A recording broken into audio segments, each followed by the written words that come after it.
Silsitam, Kerang Kokchap ni Filchar Beremni, Kok Malaymung Panda, Fine 19 September Shalmarini Simi, Tang Shal Jora Klaijaknai. Of Filchar Beremni, Kok Malaymung Panda no Kitingi, Kerang Kokchap Nokni, BAC Kokchap Panda. Fine 19 September Shalmarini Simi, Chengjakma Kerang Kokchap, Pandawo Bebagai, Kaibri Bil to Bujaknai Te, Shumung Pirok Mungbo, Klaijaknai Hene Shaka, Montri Rotalanat.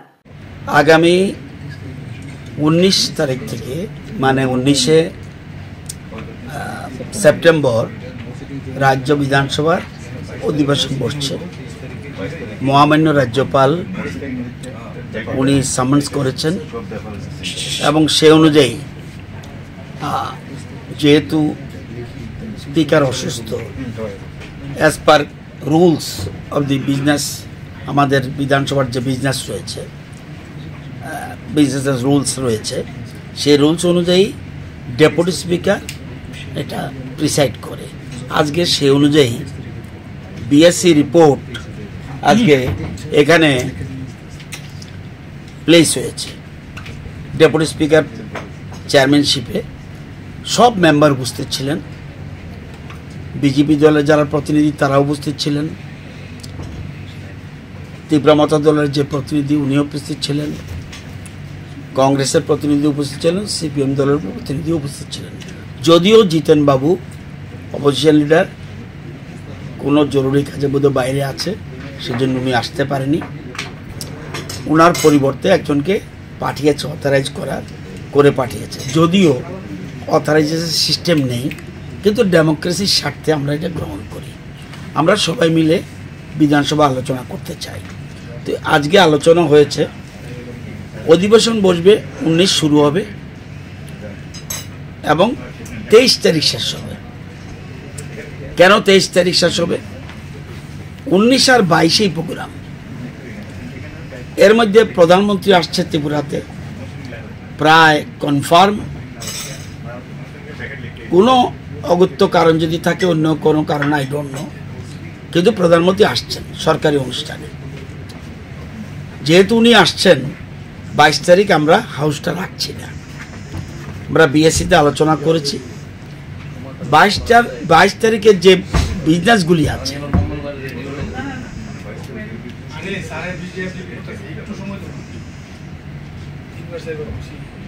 22 তারিখের যে business আছে সেই বিজনেসগুলি 23 তারিখ হয়ে যাবে।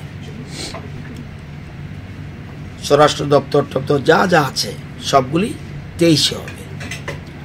অর্থাৎ 22-এর যা schedule যা আছে, যদিও বিধানসভা বসছে না, কিন্তু 22-এর শিডিউলটা আমরা 23-এ শিফট করে নিচ্ছি আমাদের বিএসসির মতামত নিয়ে। সেটা বিএসসি রিপোর্ট প্লেস হবে অ্যাসেম্বলিতে। এবং যেহেতু দুদিনের বিধানসভা অধিবেশন, এর কারণও রয়েছে। কারণ সামনেই দুর্গাপূজা, এটা আমাদের রাজ্যের সবচেয়ে বড় উৎসব। সকল জাতি ধর্মের মানুষ এই উৎসবে মানে যুক্ত থাকে, সেই জন্য আমরা লম্বা করতে পারছি না।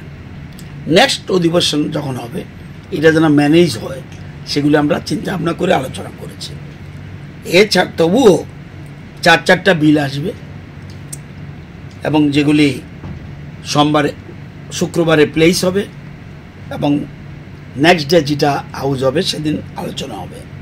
যেমন Tripura state goods and service tax, যেটা আমরা জিএসটি বলি, এটা একটা অ্যামেন্ডমেন্ট আছে, সেটা হবে।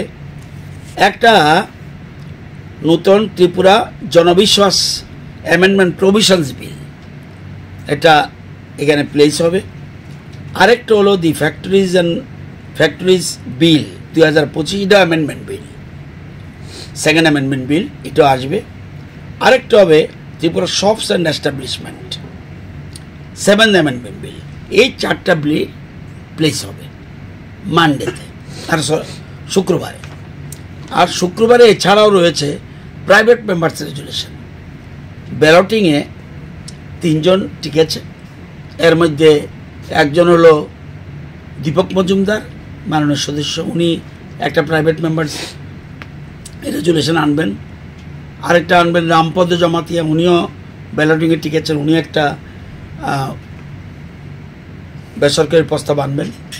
আরেকজন আছে আমাদের সিপিএম দলের প্রতিনিধি, উনিও একটা পেয়েছে, ওনারটাও আসবে। এই তিনটে আলোচনা হবে শুক্রবারে প্রথম দিনে কোশ্চেন থাকবে এবং যা বিল আসবে সব প্লেস হবে এবং যদি কিছু লিঙ্ক থাকে সেগুলিও হবে এবং সেকেন্ড আওয়ারে পুরো প্রাইভেট মেম্বার রেজলিউশন নিয়ে আলোচনা হবে এবং নেক্সট ডে যেদিন হবে 23 22-এর পরিবর্তে 23 তারিখ, সেদিন এই বিলগুলি নিয়ে ডিসকাশন হবে যদি কেউ করতে চায়।